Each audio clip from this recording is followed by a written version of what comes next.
Vale dizer aqui que não, você falou muito bem que não é a questão do ritmo, mas são as pessoas que estão dançando, porque é muito possível que numa festa, por exemplo, onde só há cristãos e se toque o ritmo do forró, porque hoje você tem bons grupos de forró cristãos, né? Que se toque o forró e as pessoas consigam dançar a música com toda a inocência, com toda a pureza, sem sensualidade, né? O que tem que se verificar, o nome da telespectadora não identificou, né? O que tem que perceber, querida telespectadora, é a intenção das pessoas que estavam dançando. Exato. Talvez você estava com boas intenções, estava ali totalmente pura no momento, mas tem que saber se a pessoa com quem você estava dançando estava realmente tentando promover algum tipo de sensualidade nela, né? Na sua pessoa. Então, tem que tomar cuidado com isso. Não necessariamente o ritmo. É a mesma coisa do outros, tipo funk, por exemplo. Funk, né? tem sambão. Banalizaram o funk, banalizaram o samba, mas não necessariamente o ritmo, são as pessoas envolvidas. Né? Até para ajudar numa pergunta, começa que parece uma pergunta até inocente, mas tem um fundo de dúvida, né? Porque quando a gente fala do prazer, a gente não está condenando o prazer. O prazer ele é muito bem visto, ele é uma coisa muito legal, um lazer. Quando eu tive de férias, com isso proporciona de prazer, você às vezes poder dormir até mais tarde. São algumas coisas equilibradas, né? Eu queria que você falasse um pouco, pastor Rogério, sobre essa questão do equilíbrio. Até que ponto o prazer ele é benéfico ou ele é maléfico? Um casamento, o sexo com a sua esposa é maravilhoso, o prazer que aquilo proporciona. Agora, quando que o sexo já não pode, você já fica amante desse prazer que não é algo muito correto? Fala um pouquinho pra gente. Que eu entendo assim que o prazer é uma consequência de você ter uma vida no altar de Deus. É uma consequência. O que acontece é que hoje as pessoas buscam a qualquer preço o prazer para se sentirem assim, puxa, eu estou aproveitando a vida porque eu estou usufruindo dos prazeres que a vida pode proporcionar. Só que a palavra de Deus ela é bem ao contrário, é o inverso disso. Ou seja, o meu andar com Cristo, o meu prazer nas coisas do Senhor vai me gerar o quê? Prazer. Prazer no sentido de viver a vida com intensidade, colocando o Senhor em primeiro lugar de todas as coisas.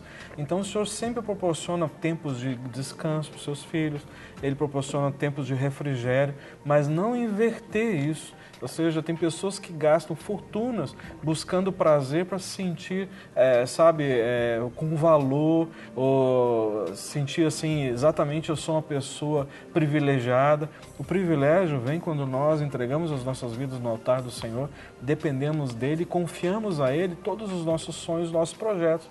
O Senhor é o maior interessado em ver os seus filhos satisfeitos, ver os seus filhos alegres, não é? Agora o que acontece é que as pessoas inverteram isso. Então eu faço qualquer coisa para sentir prazer na vida. Só que é o inverso. Você faz alegrando o coração de Deus, que você vai sentir todo o prazer da vida e os momentos que Ele mesmo vai proporcionar. Às vezes as viagens, os momentos, quantas vezes eu posso testemunhar isso, de privilégio que o Senhor me deu, de estar em outro país, de poder estar em hotel, tendo tudo pago, final de semana, enfim, e várias outras coisas. Eu vejo que isso só foi consequência da minha fidelidade a Deus, que eu coloquei-o em primeiro lugar e todas as outras coisas vos serão acrescentadas. Né? O Salmo 37 fala isso.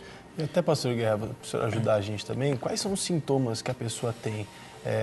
Porque eu creio que uma prisão muito grande acontece na vida dessa pessoa que é presa no prazer, que é amiga do prazer, né? Porque se ela é dependente desse prazer, ela não consegue viver sem, então ela está acorrentada, presa. Fala um pouquinho sobre isso, como que identifica isso? Eu vejo aí mais na concupiscência, mais dos olhos, né? A pessoa, normalmente, o homem, por exemplo, ele luta contra isso. Normalmente, a pessoa fala assim, não, eu chego num lugar e eu não consigo. A hora que eu vejo, eu estou olhando, Você entendeu? Então, eu acho que a caça do homem é nos olhos. E ele luta, e isso vai para o coração, vai para a mente. E ele tem aquela luta interior muito forte. E tem muitas pessoas que tentam sair disso, mas eles não conseguem. Então, por isso que eles vão para psicólogo, vão para clínica, por quê? Os olhos, e essa coisa é tão forte dentro de certas pessoas que eles não têm domínio sobre isso. Então, eles não dominam, né? E tem mulher também que não domina também essa luta dentro dela. Eu vejo assim como uma luta interior, e quando Paulo fala que o espírito luta contra a carne. Isso é carne. E muitas vezes é um hábito que a pessoa já criou ele. Aí ele vai para a igreja e já entra com aquele hábito que ele tem anteriormente. Aí vai ter uma luta muito grande. Claro. Vai. Aí ele chega na igreja e começa a lutar contra aquilo. Sim. E muitas vezes eu lembro de uma moça que eu trabalhei com ela, ela falou, pastor, eu fui para a igreja, né? Ela tinha essa luta muito forte. E ela chegou na igreja e começou a batalhar. Só que ela encontrou um que tinha o mesmo tipo de luta que ela. O que aconteceu? Os dois caíram. Você entendeu? Aí vem o arrependimento. Por quê? Eu falei com ela, você devia ter, né, orado mais, procurado ver a pessoa, né, como que era a pessoa, entendeu? Aconselhado para ver se você podia aproximar dessa pessoa. Sim. Por quê? Estava com o mesmo problema que ela. Então, um acabou levando o outro a cair. Aí vem arrependimento, aí vem um monte de coisa, Sim. né? Porque e as consequências também, né? As consequências. Agora, o Maurício falou uma coisa que eu achei muito interessante em relação até esse termo mesmo, amigos do prazer. Muitas pessoas em casa podem estar se perguntando, então quer dizer que essa vida de ser cristão é tão sem graça assim? Porque muitas pessoas que não são cristãs nos assistem. E elas têm essa imagem que realmente a gente não pode fazer nada, a gente se priva de viver e se priva muitas vezes dos prazeres. Eu queria que o senhor esclarecesse isso para que realmente essas pessoas entendam que viver para Deus é algo mais prazeroso que existe, né? Que pode existir. Muitas vezes as pessoas acham que vocês são bitolados, né? Eu já ouvi isso várias vezes. Vocês são bitolados, vocês vivem só dentro da igreja. Então, só que a perspectiva, a pessoa não consegue enxergar, não é, que a verdadeira liberdade é o Senhor que proporciona. Sim. Então as pessoas vivem dentro desse contexto e acham que essa é a forma correta de viver, ou seja, quando final de ano eu vou, faço boas obras, ajudo pessoas, vou na igreja uma vez por ano, cumpro essas coisas, está tudo ok. Na realidade, é que quando eu entrego a minha vida deliberadamente, ou seja, nas mãos do Senhor, é que eu vou experimentar a verdadeira liberdade. E essa verdadeira liberdade é que proporciona, é uma quebra de paradigma. Ou seja, as pessoas tentam entender na perspectiva da razão. Só que a fé não dá para você querer entender pela razão. É uma dicotomia completamente diferente um do outro. Razão é uma realidade, espírito é outra realidade. Então, quando nós entregamos nossas vidas para Cristo e pedimos para que o Senhor se torne, então, o Senhor da minha vida, não só o meu Salvador, mas que venha assumir o controle do meu coração, da minha vida, aí nós entramos numa nova perspectiva. A perspectiva de que o Senhor assume o controle de todas as coisas e Ele começa a se descortinar para nós entendermos pela perspectiva espiritual. Uma vez uma pessoa disse assim, eu não vou dar dinheiro para a igreja não, porque afinal de contas tem isso, e colocou as suas razões. Eu não entendo esse negócio. Eu disse, você não vai entender porque você está querendo entender pela perspectiva da razão. E não é razão. É espírito. Claro que não é uma coisa assim que nós anulamos a nossa mente, não é isso não. Só que a gente entra num outro entendimento diferenciado. Então, quando eu coloco o Senhor como o Senhor da minha vida e Ele está em primeiro lugar, então todas as outras coisas vão sendo acrescentadas e descortinadas. E aí me gera no meu coração uma outra perspectiva. Uma perspectiva de que a minha vida começa a ter sentido, coisas que eu busquei com o meu esforço, meus próprios braços, o meu entendimento humano, que muitas vezes eu perdi noites inteiras tentando entender por que eu estou vivo, qual é o sentido da minha vida hoje. E quando eu entreguei minha vida a Cristo, isso começou a mudar de uma forma tranquila.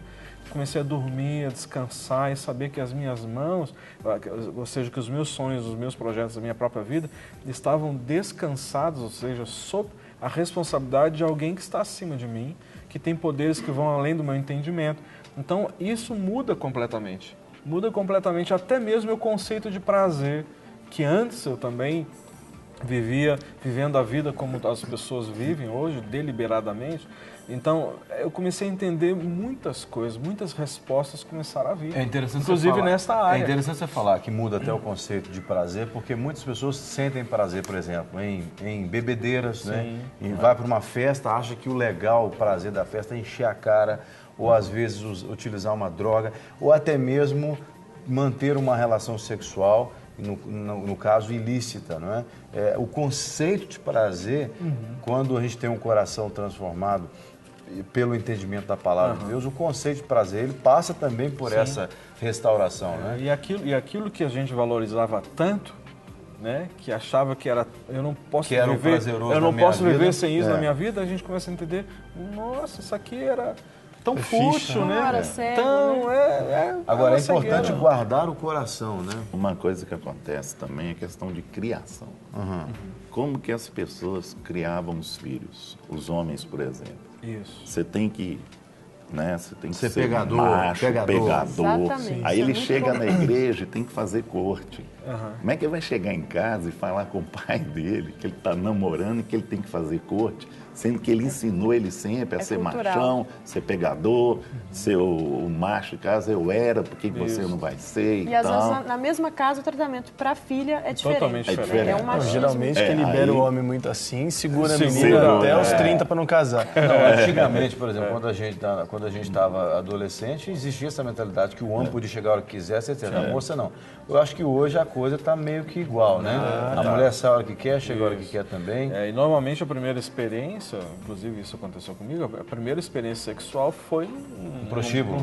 Não, eu já ouvi pai falando assim, quando você fizer 15 anos eu vou te levar no prostíbulo. Né? Leva. Eu conheço histórias, né? Na minha família teve isso, dos pais saberem que a namorada não tinha relação sexual com o namorado, com o filho, e o filho buscar com outras mulheres, e os pais apoiaram. Não, se ela não tem com você, você pode ter com outros, ela não pode achar ruim. Exatamente. Quer dizer, essa ideia de prazer realmente ficou muito mundanizada, né? E infelizmente ela entrou na igreja, ela está dentro da igreja. E as consequências disso são terríveis, né? A gente vê aí uma nação quase desenfreada na questão do sexo, que é um dos problemas que a gente enfrenta na nossa nação, que é essa sensualidade exacerbada. Todo mundo olha para a brasileira e já acha a parte sensual, já quer a sensualidade.